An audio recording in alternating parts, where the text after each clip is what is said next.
어제가 어린이날이었죠. 우리 아이들을 보면 하루가 다르게 부쩍부쩍 자라가는 것을 볼 수가 있습니다. 첫 아이가 태어나면 너무 사랑스럽고 이쁘죠. 그래서 예쁜 옷을 사서 입히기도 하고, 또 주위에 이렇게 부모님이나 또 친척들이 또 친구들이 옷을 사서 입혀줍니다. 첫 아이는 보니까 계속해서 새 옷을 입는 경우가 많은 것 같아요. 그런데 이제 둘째 아이부터는 이제 입은 옷을 물려주거나 또 다른 사람 그렇게 받아가지고 이렇게 옷을 주죠. 왜냐 그러면 아이들이 첫 아이 키워보면 너무너무 빨리 자라기 때문에 아무리 이쁜 옷을 입혀놔도 곧 이게 입을 수 있는 기간이 얼마 되지 않기 때문에 여기에 투자하는 것보다도 이제 오히려 애들 뭐 이유식이나 이런 것들도 이렇게 잘해주면서 이렇게 옷 사는 거에 대해서는 요즘 이렇게 잘 투자를 안 하는 것 같아요. 또 우리 교회는 우리 그 자매들이 또 서로 물려주는 것을 잘하는 것 같아요. 아이 틈틈이 이렇게 토울토울 이렇게 자라나는 거 보면서 물려받은 옷을 또 이렇게 물려주기도 하고, 또 뭐 옷을 별로 안 입잖아요. 아이들이 깨끗하기도 하고 이쁘기도 하고 그래서 이렇게 물려받는데, 근데 이것을 보면서 이렇게 생명이 있는 아이들이 자라가면요, 아무리 예쁜 옷이더라도 이게 몸이 커지면 더 이상 입을 수가 없잖아요. 그러면 그 몸이 자라가는 데 따라서 맞는 옷을 입혀주는 것이 상식이고 건강한 것이죠. 마찬가지로 성도와 교회도 영적 생명을 가지고 있는 생명체이고 유기체이거든요. 그래서 생명이 있기 때문에 자라간다 그러면요, 성도와 교회도 끊임없이 옷을 갈아입어야만 합니다. 성장에 맞는 옷을 갈아입어야 되는 것이죠. 자라감에 맞는 그러한 옷을 우리가 갈아입어야 되는 것이죠. 아무리 그 옷이 이쁘고 아무리 그 우리의 어떤 틀과 형식과 간섭과 방법들이 좋았을지라도 본질과 좋은 것, 여전히 좋은 것은 이어가야 되지만 성장에 따르는 우리의 옷과 같은 것들, 이런 것들은 계속해서 제대로 갈아입는 것이 건강한 것이죠. 그런데 우리가 이제 신앙생활을 하다 보면요, 몸에 옷을 맞추는 것이 아니라 옷에 몸을 맞추는 경우가 있죠. 또 이것을 더 깊이 들여다보면요, 몸이 자라지 않기 때문에, 성도가 자라지 않고 교회가 자라지 않기 때문에 틀을 깨는 변화가 없는, 옷을 갈아입는 변화가 없는, 거기에 고정되어져 있는 신앙을 가진 성도와 교회도 보게 된다라는 것입니다. 성장이라는 것은 내면적으로 본질적으로는 예수 그리스도를 닮아가는 것이지만, 또 외적으로는 우리가 성장함에 따라서 여러 가지 신앙의 형식과 방법과 틀들이 본질이 아닌 부분에서는 계속해서 변화가 이루어지고 자라가야 되는 것이죠. 10년 전이나 지금이나 똑같은 신앙의 모습과 신앙의 틀과 신앙의 형태를 가지고 있다 그러면 어쩌면 우리가 생명이 있는 유기체인데, 성장이 필요한 사람인데 나는 자라가고 있는가 질문해 볼 필요가 있습니다. 오늘 본문은 이제 고린도 사역의 후반기를 여러분과 함께 살펴볼 것인데, 하나님께서 바울을 돕는 모습을 볼 때에 고린도의 사역 가운데 이전에 도우신 방법과 전혀 다른 방법으로 그 틀을 깨고 선입견을 깨면서 바울을 돕고 있는 모습을 우리가 보게 될 것입니다. 그리고 또 하나, 바울이 오늘 고린도 사역 가운데서 대적에 대해서 대응하고 에베소로 가면서 또 그 사역을 또 하는 모습들, 또 갱그레에서 소원 때문에 머리를 자르는 모습들, 이런 것들을 보면서 이게 우리가 그동안 알았던 1차, 2차 선교 여행 때 우리가 알았던 바울의 모습인가 갸우뚱할 정도로 조금은 낯선 바울의 모습을 우리가 보게 될 것입니다. 틀을 깨고 우리 인생에 찾아오시고 우리 신앙 가운데 개입하시는 하나님, 또 그 하나님을 알아감을 통해서 틀을 계속 깨면서 자라가는 신앙이 무엇인가, 이것을 오늘 본문을 통해 여러분과 함께 나누고자 합니다. 오늘 12절은 갈리오가 아가야 총독되었을 때 유대인들이 일제에 일어나 바울을 대적하여 법정으로 데려가는 굉장히 긴박한 상황, 위기감이 도는 상황으로 출발을 합니다. 전 본문에서 우리가 본 것처럼 고린도 사역 가운데 두려움을 느끼고 있던 바울에게 하나님께서 환상 중에 나타나셨습니다.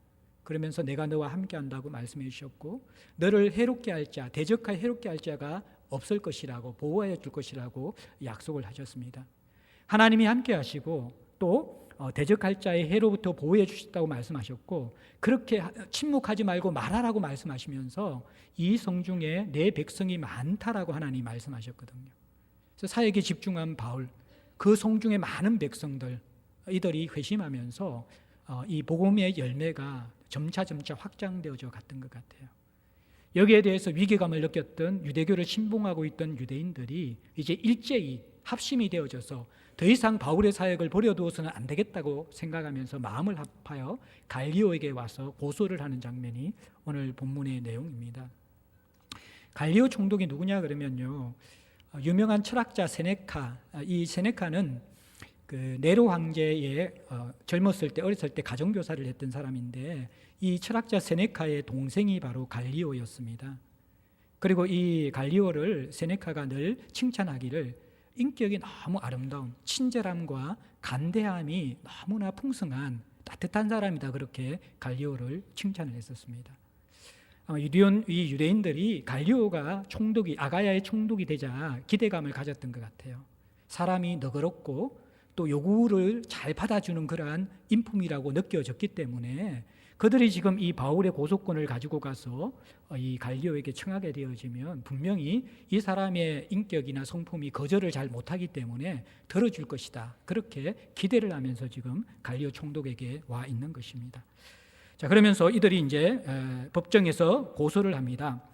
13절에 말하되, 우리 한글 성경에는 잘 드러나고 있지 않지만 원어적인 의미는 이것이 조곤조곤 말하는 것이 아니라 화가 난 상태에서, 흥분한 상태에서 고함을 지르듯이 그렇게 이 바울을 고소하고 있는 모습을 의미합니다. 이들이 고소하는 내용이 뭐냐 그러면 이 사람이 율법을 어기면서 하나님을 경외하라고 사람들을 권한다, 그렇게 고소합니다.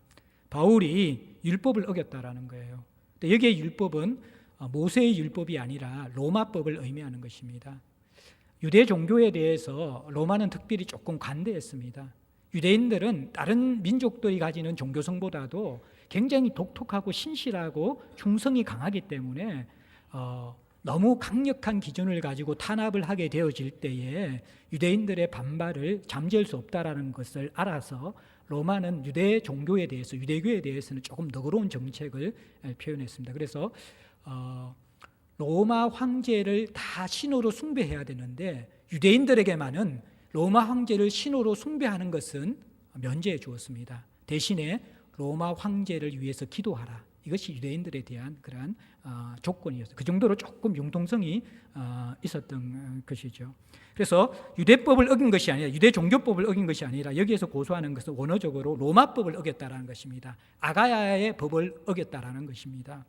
근데 어떻게 어겼냐 그러면 하나님을 경외하라고 사람들을 권한다. 이게 무슨 문제가 되는가 싶지만 이것은 바로 이 바울이 설득하고 있는 예배 행위와 종교 행위가 로마법에 저촉되어지는 정치적인 의미를 담고 있는 것이고 불순한 의도를 가지고 있는 것이다, 그렇게 지금 고소하고 있는 것입니다. 예수를 주라고 그렇게 인정하고 있기 때문에 이러한 고소를 했는데, 여기에 대해서 14절에 바울이 입을 열고자 했습니다. 자신이 변론을 하고자 했는데, 근데 갈리오가 바울의 반박을 가로막으면서 자신이 먼저 이들의 고소에 대해서 대답을 시작합니다. 유대인들에게 이르되 14절에 너희 유대인들아, 만일 이것이 무슨 부정한 일이나 불량한 행동이었으면 내가 너희 말을 들어주는 것이 옳거니와. 자, 여기에 보면 너희들이 지금 고소하는 내용이 내가 판결할 사항이라면 내가 들어주겠다. 근데 내가 개입해서 판결에 대한 사항은 무슨 부정한 일과 불량한 행동에 관련된 것이다. 이것은 로마법에 저촉되어지는 것, 자신이 통치하는 아가야의 질서와 여러 가지의 이 제도를 무너뜨리거나 위협하는 그러한 실제적인 범법행위, 실정법상의 범법행위에 해당하는 것이면 내가 개입해서 이 판결을 내리겠다라는 것입니다. 그러나 15절에 만일 너희가 고소하는 문제가 언어와 명칭과 너희 법에 관한 것이면, 언어라는 것은 로고스로 표현되어 있거든요. 너희들이 지금 종교적인 진리에 대해서 디베이트를 하고 있고 이 명칭이라는 것은 예수라는 한 인물을 메시아와 그리스도라고 그렇게 칭하고 있는 그 호칭에 대한 문제에 대한 그러한 이 논쟁이고, 또 그리고 너희 법에 관한 것, 너희 율법, 너희가 가지고 있는 종교적인 법에 연결되어져 있는 그러한 이유 때문에 분쟁이 일어나서 고소하는 것이라 그러면, 그렇다 그러면 15절에 너희가 스스로 처리해라. 너희들이 깊은 종교적인 문제까지 내가 갔냐고 싶지 않다. 바울의 이 고소권이 명백하게 로마의 실정법에 위반이 되어질 것 같으면 내가 판결하겠지만, 그것이 아니라 너희들의 종교적인 어떤 서로의 견해의 차이 같으면 나는 여기에 개입하지 않겠다. 그렇게 갈리오가 이야기한 것이죠. 그러면서 15절 후반절에 나는 이러한 일의 재판장이 되기를 원하지 아니하노라 그러면서 그들을 16절에 법정에서 쫓아내어 버립니다. 어떻게 보면 이 유대인들에게는 굉장히 당혹스러운 상황이 발생한 것이죠. 사람 좋기로 소문난 갈리오. 사람들이 저 사람은 모든 청을 들어주는 사람이야. 웬만하면 요구하는 것을 다 들어주는 마음이 따뜻하고 열린 사람이기 때문에 당신들의 간청도 들어줄 거야. 그 기대를 가지고 갔는데 어떻게 합니까? 바울이 변론하는 것도 막아버리면서 급하게 자기가 개입해서 이 문제를 냉정하게 정리해버립니다. 너희들이 이 고소권을 들어보니까 이것은 로마의 실정법과 정치법과 또 사회법과 관련된 게 아니다. 이것은 너희들의 종교 문제다. 그렇다면 나는 여기에 관여할 수 없다. 그러면서 그들을 재판정에서 쫓아내는 단호함을 지금 갈리오가 보여준 것입니다. 그러자 17절에 모든 사람이 회당장 소수대네를 잡아 법정 앞에서 때리되 갈리오가 이 일을 상관하지 아니하니라 그렇게 이야기합니다. 이 17절 해석은 다양한 해석이 있는데 제가 가장 동의가 되는 한 가지만 말씀드리면, 헬라인이 조금 포함되어 있을 수 있지만 모든 사람 안에 중심은 아마 유대인들이었을 것입니다. 그리고 이 회당장 소수대네는 어떤 인물이냐 그러면요, 고린도의 여러 회당 가운데 회당장을 지내는 지도자인데, 이 소수대네를 비그리스도인으로 보는 사람이 있어요. 이러한 사람들은요, 이 소수대네를 폭행한 이유를 갈리오에게 고소하며 이것을 설득하는 책임을 지도자인 회당장인 소수대네가 맡았는데 그 역할을 제대로 하지 않아서 오히려 갈리오가 우리에게 불리한 판결을 내렸다 하면서 소수대네에게 책임을 전가하면서 소수대네를 폭행했다라는 설이 있습니다. 또 하나의 설은 이 소수대네가 회당장이긴 하지만 이때에는 회심한 그리스도인이었다고 생각하고 있는 것이죠. 우리가 지난 본문에서 본 것처럼 회당장 그리스도보도 회심해서 그리스도인이 되었잖아요.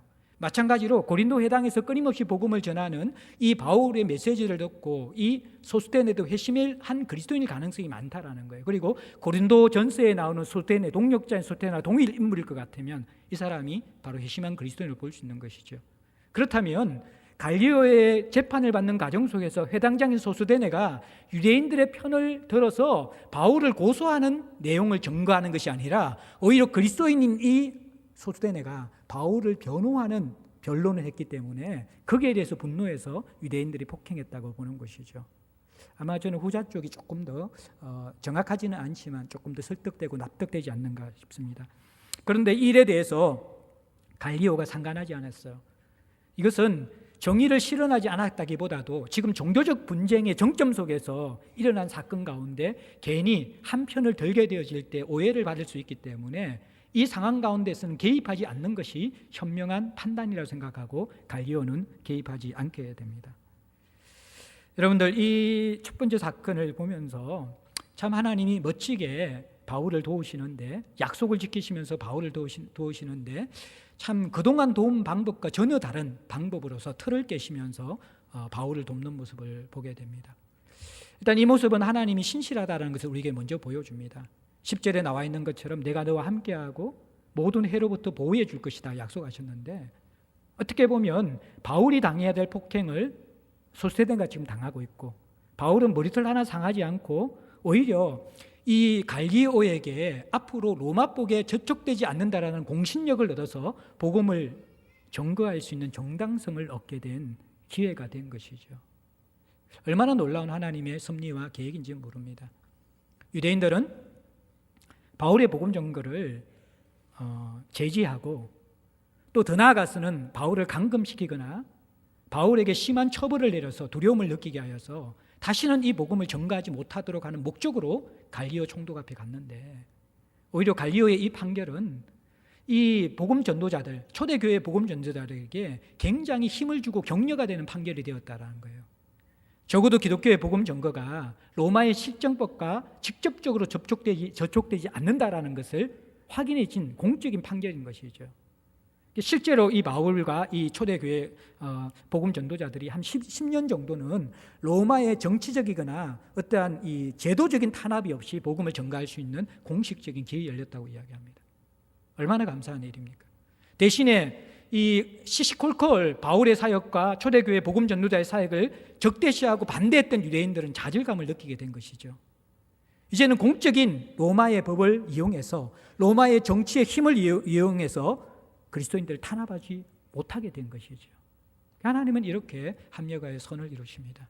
그리고 또 이 방법은 조금 그동안 우리가 아는 하나님과의 방법과 다른 방법이죠. 지난 본문에 하나님께서 고린도 사역을 위해서 바울을 어떻게 도우시는지 여러분들 기억나십니까? 얼굴 표정을 보니까 알 것 같습니다. 첫 번째, 지난주는 우리 유 목사님이 뜨거운 설교를 하셨고 제가 그 전주에 설교를 했네요. 낯선 땅 고린도에 도착하면서 참 바울이 힘들고 외롭고 지쳐 있을 때 하나님께서 어떻게 도우셨어요? 이방 땅에 그리스도인인 아굴라와 브리스길라 부부를 붙여주심으로써 생존의 문제, 주거의 문제가 해결되고 매일마다 함께 영적 삶을 나눌 수 있는 영성 공동체를 만들어 주심을 통해서 도와주셨죠. 그다음 조금 있다가 또 어떻게 도와주셨어요? 실라와 디모데를 보내주셨죠. 오랜 동역자였던 이 실라와 디모데가 찾아와서 정말 마음과 마음이 이어지고 존재만 봐도 힘이 되는 그 격려의 교제를 통해서 담대하게 바울이 더 강력하게 예수가 그리스도라고 전가할 수 있는 힘을 얻었죠. 또 하나님이 어떻게 도우십니까? 강하게 전가하니까 강한 대적의 박해가 일어났죠. 반대가 일어나죠. 거기에 대해서 하나님께 두려워하지 말라, 침묵하지 말라, 내가 함께 하겠다, 너는 해를 당하지 않을 것이다, 내가 보호해 주겠다. 환상 중에, 기적 중에 나타나셔서 하나님께서 바울을 도우셨습니다.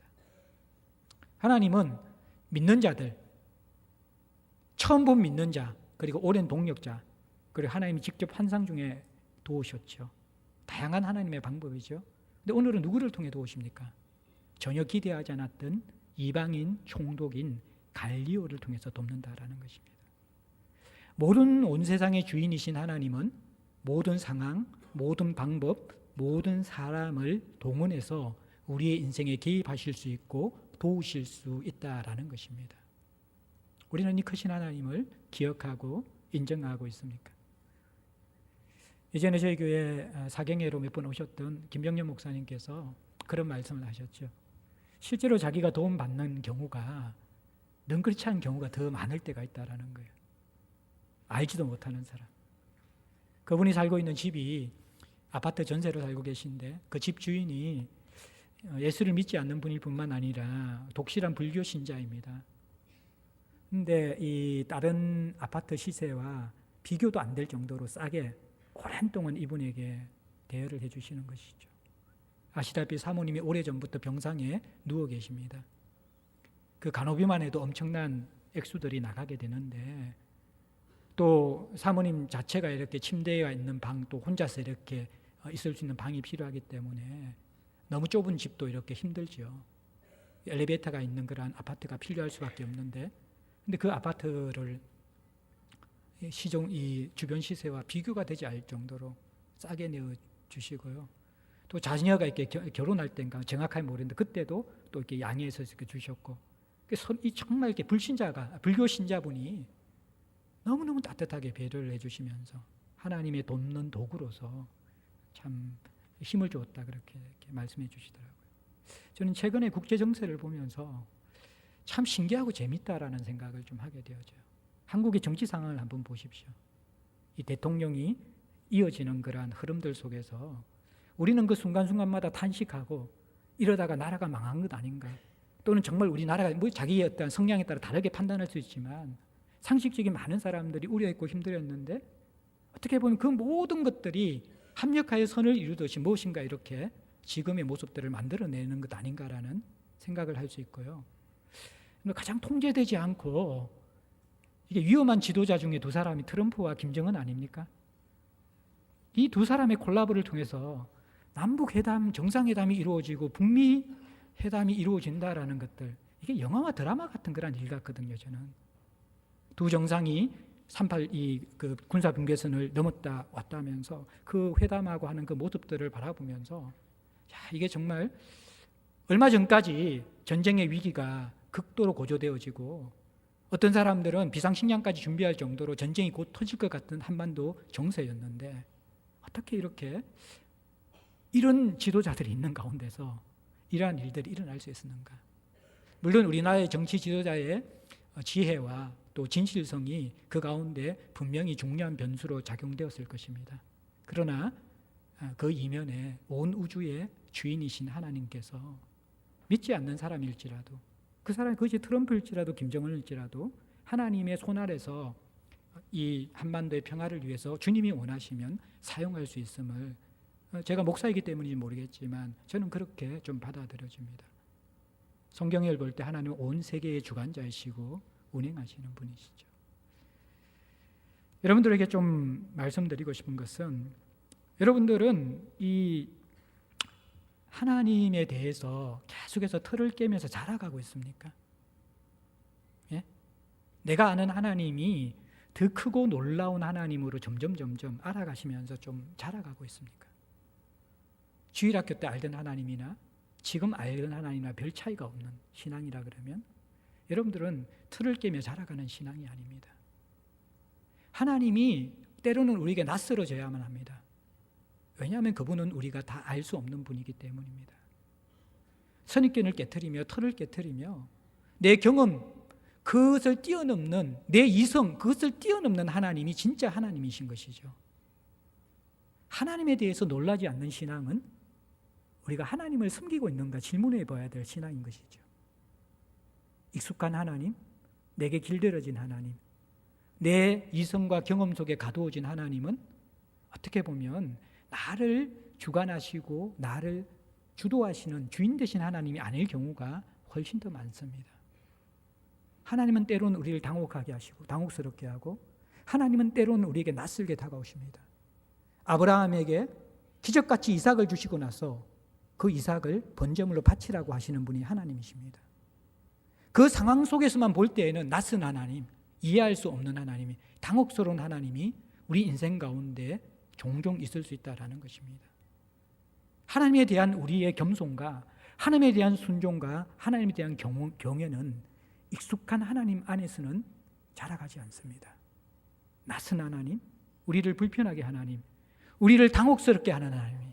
그러나 그 하나님과 함께 실험하며 동행하면서 하나님에 대한 틀이 끼워지면서 진짜 하나님이 어떤 분인가, 내가 가둘 수 없는 하나님, 내가 통제할 수 없는 하나님, 내 이성과 내 경험 속에 갇혀질 수 없는 하나님, 그 크신 하나님을 제대로 만나게 되어질 때 우리는 참된 하나님에 대해서 열려있게 되어지고 그 하나님의 인도를 받을 수 있는 것이죠. 하나님은 바로 그러한 분이십니다. 이제 18절 말씀과 이어지는 말씀에서 약간 바울의 낯선 모습을 여러분과 함께 좀 살펴보고자 합니다. 18절에 바울은 더 여러 날을 몰다가 형제들과 작별하고 배 타고 수리아로 떠나가려고 했습니다. 갈리오의 판결 이후에 더 안정적으로 고린도에 남아서 사역을 합니다. 수일 후라 그랬지만 이것이 문자적으로 수일 후가 아니라 이것은 조금 더 긴 기간, 적어도 수개월 정도 고린도에 머물면서 바울은 사역을 했었습니다. 그리고 나서 형제들과 이제 작별하고 수리아로 떠나가려고 했습니다. 수리아라는 것은 바울을 파송한 1차, 2차 전도의 파송 교회인 안디옥 교회가 있는 수리아 안디옥을 이야기하는 것입니다. 이제 2차 선교 여행의 여정을 다 마무리하고 복귀하려고 바울이 결심하게 된 것이죠. 그러면서 이 떠나가는 길에 브리스길라와 아굴라도 함께 하였습니다. 참 이 사람은 신실한 동역자이죠. 천막 제조업을 하고 있는 이 브리스길라와 아굴라는 정확하지는 않지만 그 배경적으로 이 사람이 로마와 고린도와 에베소에 자기의 이 사업장을 가지고 있을 정도로 굉장히 어떻게 보면 잘 나가는 그런 사업가였습니다.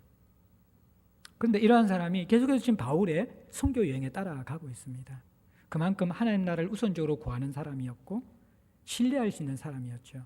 그래서 바울은 이 에베소에 도착했을 때 그 에베소의 필요를 보면서 브리스길라와 아굴라 부부를 거기에 남겨둘 정도로 바울은 이들을 전적으로 믿었던 것 같습니다. 이들이 함께 동행해 주면서 참 힘이 되었습니다. 그런데 18절 후반절에 좀 바울의 낯선 장면이 등장합니다. 일찍이 소원이 있었으므로 갱그레아에서 머리를 깎았다 이야기합니다. 바울이 소원 때문에 머리를 깎았다 그렇게 이야기하고 있는 것이죠. 바울이 어떤 소원을 했을까요? 민수기 6장에 나오는 나실인의 소원일 가능성이 많습니다. 나실인 소원이라는 것은 나실인은 일정한 기간 적어도 30일 이상을 머리를 자르지 않고 그 다음에 포도주를 비롯한 술을 마시지 않고 그 다음에 시체와 가까이에서는 안 되기 때문에 심지어 부모님이 돌아가셨을 때라도 그 장례에 참석하지 않는 것, 그게 바로 나실인 소원에 포함된 내용입니다. 근데 바울이 왜 나실인 이 소원을 했었을까요? 갱그라에서 머리를 잘랐다는 것은 이제 소원 기간이 종료되어져서 머리를 자른 것이거든요. 소원을 할 때는 머리를 자를 수 없다라는 거예요. 이 소원이라는 것은 하나님이 이미 베풀어 주신 일에 너무 감사해서 그 은혜에 대해서 자신을 들여 헌신하는 것이 바로 소원이고요. 또 때로는 두려운 미래에 대한 너무 큰 불안 때문에 하나님이 지켜주심을 바라고 믿음으로 자신을 던지는 것이 바로 소원의 내용이라는 것이죠. 아마 이 바울은 고린도에서 사역하면서 하나님의 은혜가 너무 감사했던 것 같아요. 두려워하는 그에게 한상으로 나타나서 내가 너와 함께한다. 어떤 사람도 너를 해하지 않을 것이다. 그리고 이 갈리오의 판결을 바라보면서 하나님 정말 나와 함께 하시는구나. 이 수많은 백성을 위해서 하나님께서 이 고린도 성을 너무 사랑하시고 자신과 함께하고 계시구나. 그것을 경험하면서 물밀듯한 감사와 그 신실하신 하나님에 대한 감격 때문에 바울 자신도 하나님께 무엇인가 드리고 싶었던 것이죠. 자신을 헌신하고 싶었던 거예요. 그래서 나실인의 소원을 했을 가능성이 있습니다. 또 어떤 사람들은 이제 이수야 안디옥으로 복귀하는 그 긴 여정 가운데 하나님의 도우심을 바라면서 그 미래의 이 긴 여정의 불안함을 하나님 앞에 맡겨주는 소원이다 그렇게 이야기하는데 아마 전자 쪽이 더 제가 생각할 때는 공감이 가는 것 같아요. 그런데 여러분들 한번 생각해 봅시다. 바울은 늘 은혜의 복음을 전거했던 사람입니다. 소원이라는 것, 나실인의 소원이라는 것은요, 유대인들도 보편적으로 행하는 간섭이 아닙니다. 이것은 아주 예외적으로 소수의 사람들이 행하는 율법 안에 있는 또 예외적인 내용이라는 것입니다. 은혜의 복음을 전했던 이 바울이 율법주의로 돌아가는 것입니까? 우리가 알고 있는 바울과 조금 다른 낯선 장면이지 않습니까? 여기에서 정말 균형 잡힌 신앙이 무엇이고 제대로 틀을 깨면서 자라가는 신앙이 무엇인지를 우리에게 분명하게 보여줍니다. 은혜의 복음은요, 율법을 폐하는 것이 아닙니다. 진짜 은혜를 제대로 알면요, 율법을 완성하는 것이 제대로 그 길을 가고 있는 것입니다. 율법의 정신과 원래의 목적을 온전히 이해해서 구원받은 자로서 그 율법을 전심으로 지키는 것이 율법을 완성하는 것이거든요. 그런데 많은 사람들은 이러한 통합되어진 영성이 없습니다. 그리고 정말 그들이 은혜 속에서 자라가고 있는 자인지 아니면 은혜를 받고 나서 그것을 하나님이 원하시는 방향이 아니라 자기의 재성과 본성이 결합되어지면서 훼손시키는 자인지 우리가 우리의 신앙을 잘 돌아볼 필요가 있다라는 것입니다. 켈빈은 이 소원에 대해서 긍정적인 견해를 가지고 있었습니다. 개혁주의자 켈빈은 이 소원을 개인적인 영적 훈련을 위한 가치 있는 도구로 간주했습니다. 이것이 서원이 올바르게 다루어지고 깊이 생각하고 본질을 깨달은 서원은 결심을 강화시키고 눈에 보이는 환경을 넘어서 멀리 내다보도록 하고 혼란한 세상의 압력으로 망가진 우리의 삶의 영속성과 중심을 회복시켜 주시는 하나님의 중요한 자원이다, 그렇게 이야기했습니다. 어지럽고 혼탁하고 불순한 이 세상을 살아가면서 우리가 제대로 된 동기를 가지고 소원을 행하게 되어질 때 이것은 우리의 중심을 지킬 수 있는, 우리의 영혼을 건강하게 할 수 있는 하나님 주신 선물일 수 있다는 것입니다. 여러분들, 신앙생활이 자라간다는 것은 내 성량과 기질의 틀들이 좀 깨어지면서 균형을 맞추면서 성장하는 것을 의미하는 것입니다. 어떤 사람들은 굉장히 율법적이고 기준을 강조하는 사람들이 있습니다. 그 사람들은 굉장히 헌신의 수준도 높고요. 지금 같은 5, 6, 7 연휴 주일 성수를 빼뜨리고 딴 데 간다라는 생각을 하지 않습니다. 이분들은. 이런 분들이 계세요. 어떤 분들은요, 은혜 위에 은혜를 누리면서 살아가는데 가만히 보면 기준이 없는 사람이 있습니다. 말은 은혜를 이야기하는데 실제로 그 속에 보면 하나님에 대한 마음의 중심과 헌신이 없는 사람들이 있어요. 이 서로가, 여러분들, 이 성장한다는 것은 자기의 약함을 강화시키는 것이거든요. 자기의 강함 중에서 부정적인 강함은 깨트리는 것이거든요. 우리 교회 한 분이 너무 사람이 따뜻하고 온유하고 부드러워졌어요. 근데 그분이 이제 고백을 하면서, 이분이 이제 삶의 이야기를 들으면서 제가 막 도전이 되더라고요. 초등학교 때부터 하루도 빠지지 않고 새벽 기도를 다니신 분이에요. 도전이 되죠. 굉장히 어려운 경제 환경과 부모님의 도움이 전혀 없는 가운데서 하나님의 은혜로 대학을 들어가고, 하나님의 은혜로 군의 장교로 들어가고, 하나님의 은혜로 직장에 취업하고, 하나님의 은혜로 지금까지 살아오시는 분이에요. 이분은 주중 예배와 새벽 기도를 거의 빠지지 않고 나오시는 분입니다. 아주 헌신된 분이죠. 그런데 자기가 그렇게 사니까 사람들이 자기를 좀 까칠하게 느낀다라는 거예요. 힘들게 생각한다라는 거예요. 그 부분이 참 좋은 부분이지만 약한 부분이 보완되지 않고 한 부분만 부각되어질 때 사람들이 부담스러워하는 것이죠. 그래서 이분이 이제 카톡에 자기 그 메시지에 까탈스럽지 않고 따뜻하고 포근한 중년.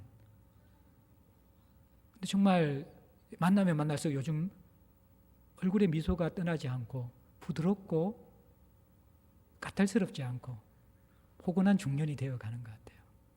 야, 이분이 자라가고 계시구나. 도전이 되어져요. 정말 자신의 오랜 성량을 바꾸는 것은 성령이 아니고는 안 되는 것이거든. 자라가고 계시구나. 도전이 되어졌어요. 여러분들은 좀 성량이 좀 자라갑니까? 기질이 좀 자라갑니까? 우리 신앙의 색깔들도 조금 이렇게 자라의 균형을 가져야 되거든요. 묵상기도만 하는 사람들은 통성기도도 배워야 되죠. 통성기도만 하는 사람들은 묵상기도도 배워야 합니다.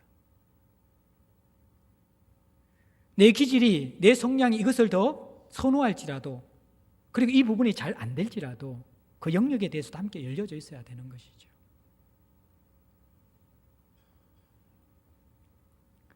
어떤 사람은 지나치게 따지고 기준을 세우고 그런 사람들이 있습니다. 근데 그것이 분명히 필요할 때가 있습니다. 기준이 없는 관계나 공동체에서는. 또 어떤 사람은 너무너무 물러가지고 정말 기준이 없는 사람들이 있어요.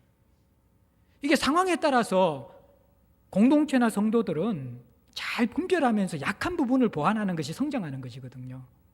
근데 대부분 강한 부분을 더 강화시키고 약한 부분을 더 약화시키는 것이 사람들이나 공동체의 모습일 경우가 많이 있어요.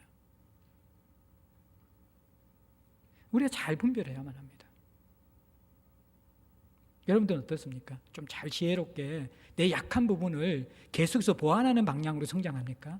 강한 부분을 더 강하게 만드는 방향으로, 그 한 방향으로만 성장하고 있습니까? 우리가 예수를 닮아간다라는 것은 균형을 갖추는 것입니다. 내 약한 부분이 함께 더불어서 자라가는 것들, 이러한 것들이 여러분들 필요한 것이죠.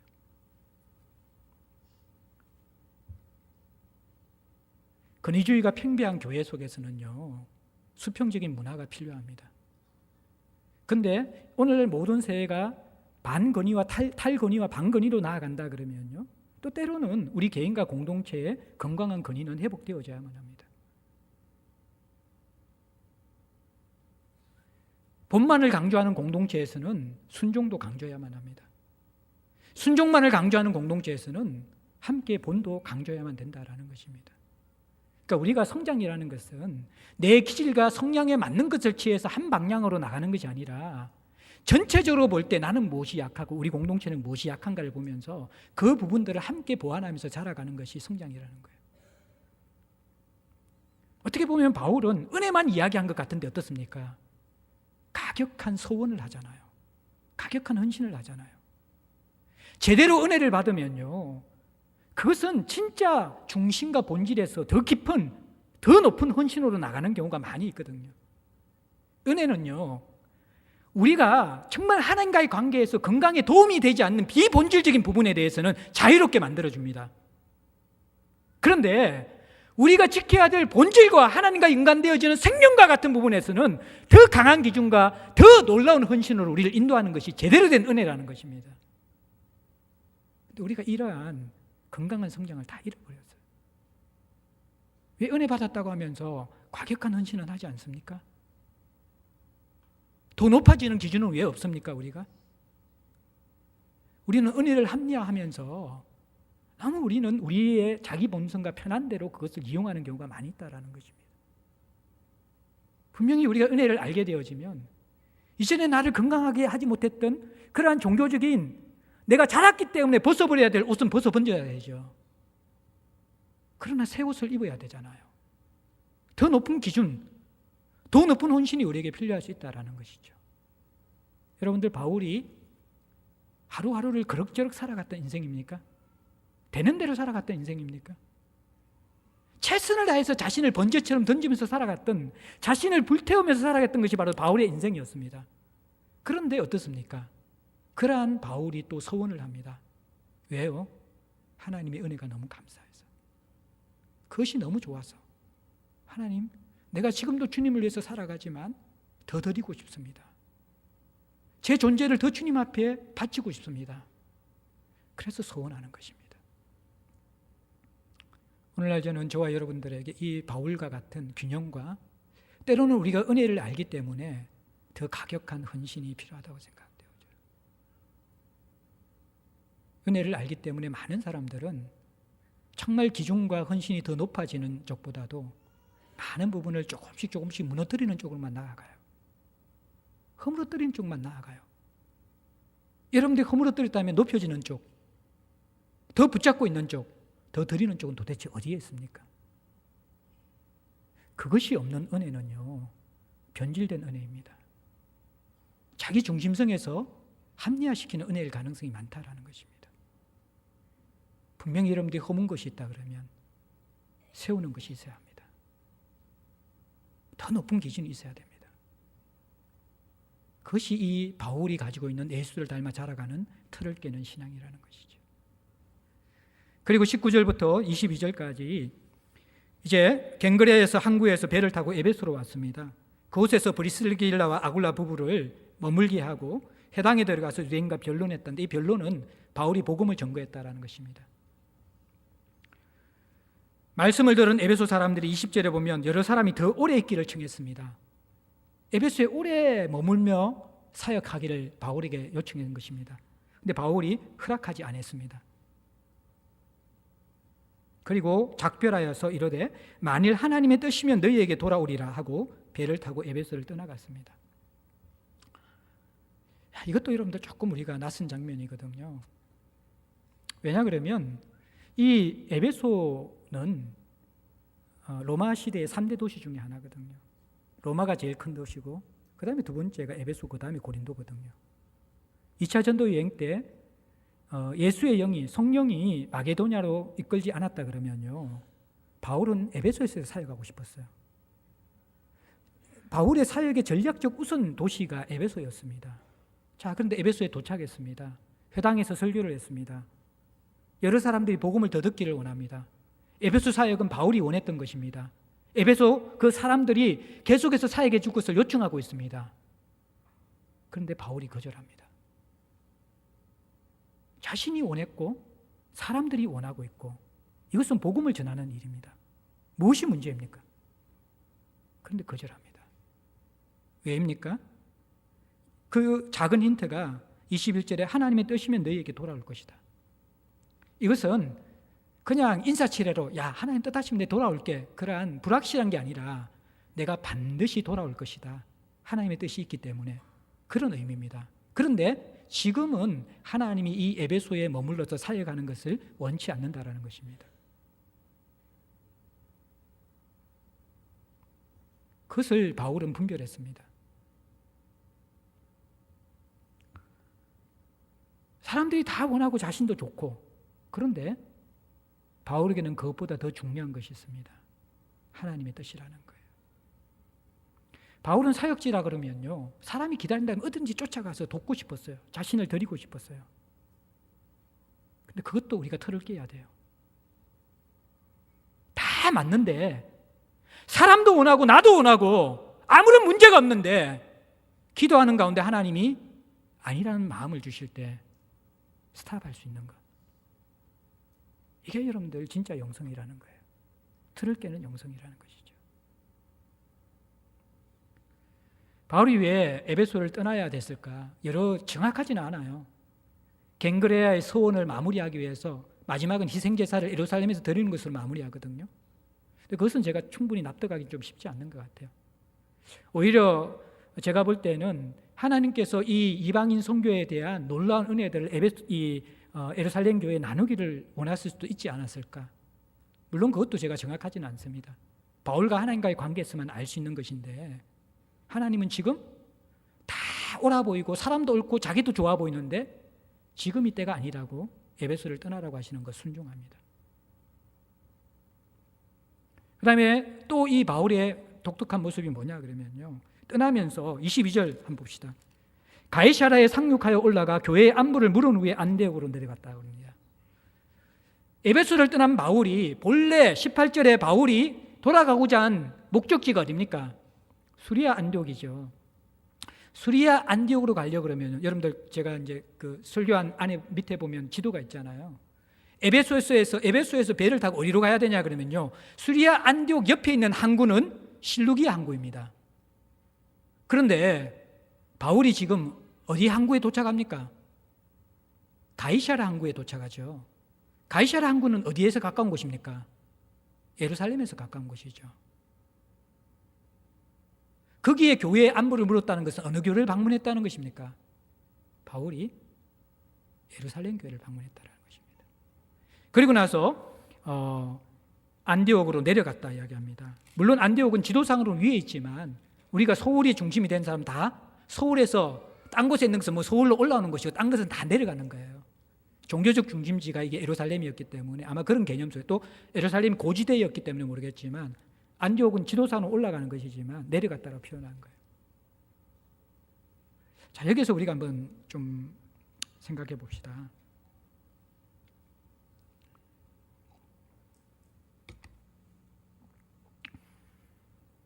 분명히 18절에 바울은 형제들과 작별하고 배 타고 수리아로 떠나갈세라고 그렇게 이야기했습니다. 그러면서 에베소에서 사역을 하면서 수많은 복음에 대한 관심자들이 생겨나서 설교를 더 듣기를 원하는데 바울은 떠나기로 생각합니다. 근데 사실 18절의 내용을 그대로 우리가 받아들인다 그러면 바울은 에베소에서 배를 타고 실루기아 항구로 가서 수리아 안디옥으로 들어가야만 합니다. 아마 저는 이 말씀을 묵상하면서 바울이 에베소에서 깊은 기도 가운데서 예루살렘을 경유하여서 가야 될 것을 깨달았던 것 같아요. 근데 이 결정은 사실 쉽지 않은 결정입니다. 왜냐 그러면요, 예루살렘을 돌아가는 항로는요 700km나 더 먼 길입니다. 고린도에서 여러분들 1년 반을 사역했잖아요. 그렇다 그러면 바울이 2차 전도 여행 기간 동안에 이 객지에서 돌아다니면서 긴장하고 수고하고 힘을 쓰면서 사역한 그 시간들이 얼마나 깁니까?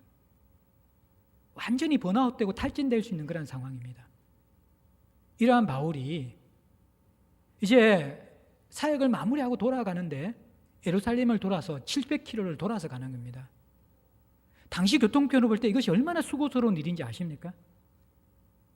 그냥 배를 타고 실루기아로 가면 바로 안디옥이에요. 근데 예루살렘에서는 또 육로를 통하여서 안디옥까지 걸어 올라가야 합니다. 굉장히 힘들고 고단한 길입니다. 거기에다가 바울을 파송한 안디옥의 사람들은 얼마나 따뜻하게 맞아주겠어요? 그렇지 않습니까? 근데 예루살렘은 이중적인 정서가 분명히 있었을 거예요. 이방인 선교를 기뻐하는 사람들도 있지만 여전히 이방인 선교에 대해서 불편한 정서를 가진 사람들도 있는 곳이 예루살렘 교회예요. 여러분들 같으면 어떻게 하고 싶어요? 지치고 피곤해요. 마음이 번아웃되어져 있어요. 위로가 필요한 상황이에요. 꼭 가야 될 곳이 아닐 수도 있어요. 그런데 바울은 하나님의 마음이 예루살렘에 있고 나는 위로받고 쉬고 빨리 회복될 수 있도록 안디옥에 가고 싶지만 하나님은 이 이방 세계 가운데 일어나는 복음의 역사들을 예루살렘 교회가 한 번 더 다시 듣기를 원했던 것이죠. 그래서 바울은 거기에 순종하는 것입니다.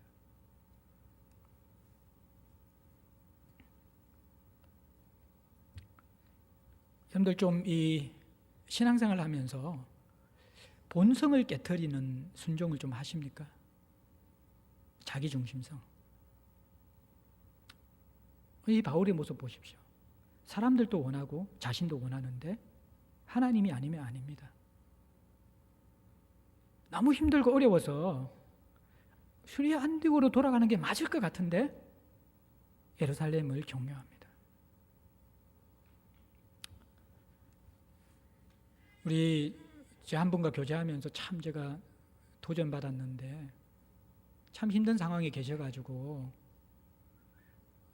줄 수 있는 분이 좀 이렇게 적지 않는 도움을 주셨어요. 그분만 알고 이분만 알아요. 이분도 그 도움이 정말 절실히 필요한 분이셨어요. 그런데 그 관계, 이 도움 속에서 혹시나 알게 될 때 힘들어할 또 다른 사람을 생각하면서 아무도 모르는데 또 그렇게 생각할 필요도 없는데 기도하면서 마음의 불편함을 느끼면서 적지 않는 돈을 다시 돌려주는 것을 제가 보았습니다. 제가 그 이야기 들으면서 그때는 속으로 그렇게 살면 안 되는데 평생 그렇게 사셔가지고 제가 제일 축복받아라고 기도하는 분인데 평생 늘 손해보고 저렇게 사시니까 제 마음이 너무너무 힘든 거예요. 근데 또 그 결정을 하시는 거예요. 제가 이 말씀을 준비하면서 회개했습니다. 이게 정말 하나님의 사람이구나. 사람들이 다 맞다고 하고 자기도 맞을 수 있고 좋은데 기도할 때 하나님이 조금 불편해하는 것 같으면 기꺼이 그것을 내려놓을 수 있는 것들. 여러분들 이 교회가요 안디옥 같은 사람만 만나고 싶잖아요.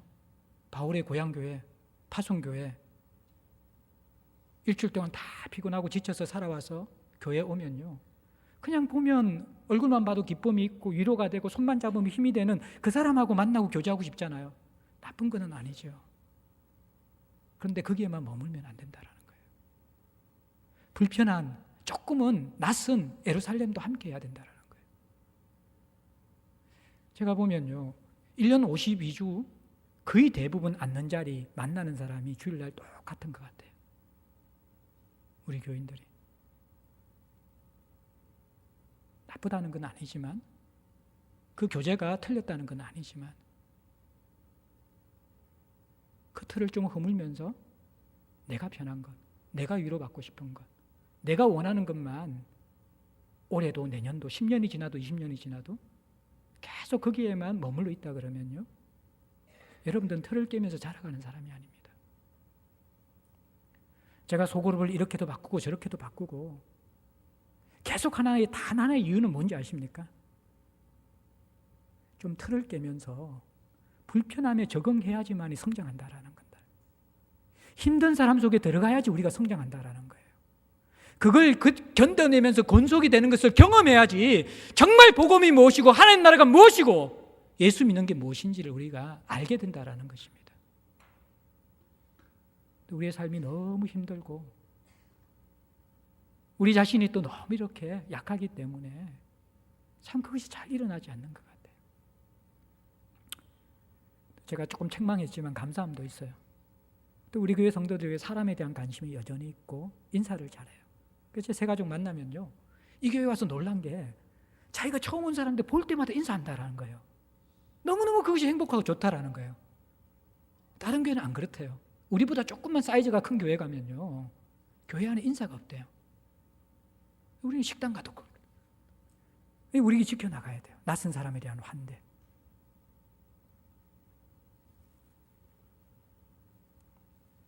사랑하는 성도 여러분들, 오늘 저는 여러분과 함께 틀을 깨는 신앙에 대해서 살펴봤습니다. 아이가 자라면 옷을 갈아입어야 되죠. 성도와 교회가 자라가면요, 지켜야 될 것은 지키지만 변화도 있어야 됩니다. 오늘 하나님은 정말 크신 하나님으로 다양한 모습으로 우리 인생에 개입할 수 있음을 보여줍니다. 낯선 하나님, 당혹스러운 하나님, 우리를 놀라게 하는 하나님을 자주 만나는 것이 여러분이 자라가고 있는 것입니다. 똑같은 하나님, 전혀 내 인생 가운데 낯섦이 없고 놀람을 주지 않는 하나님은 내가 만든 하나님이지 성경의 하나님이 아닙니다. 우리의 신앙은 틀을 깨며 자라가고 있습니까?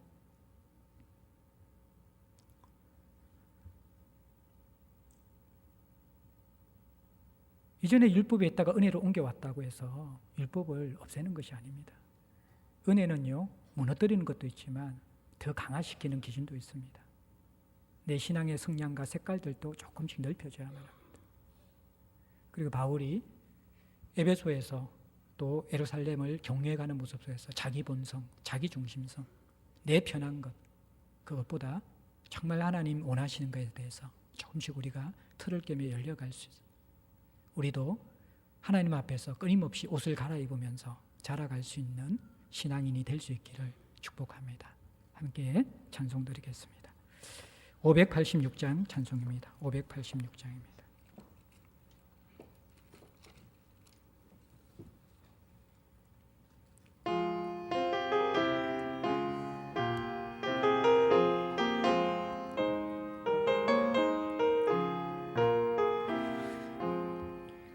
어느 민족 누구게나 결단할 때 있나니 참과 거짓 싸울 때에 어느 편에 설 건가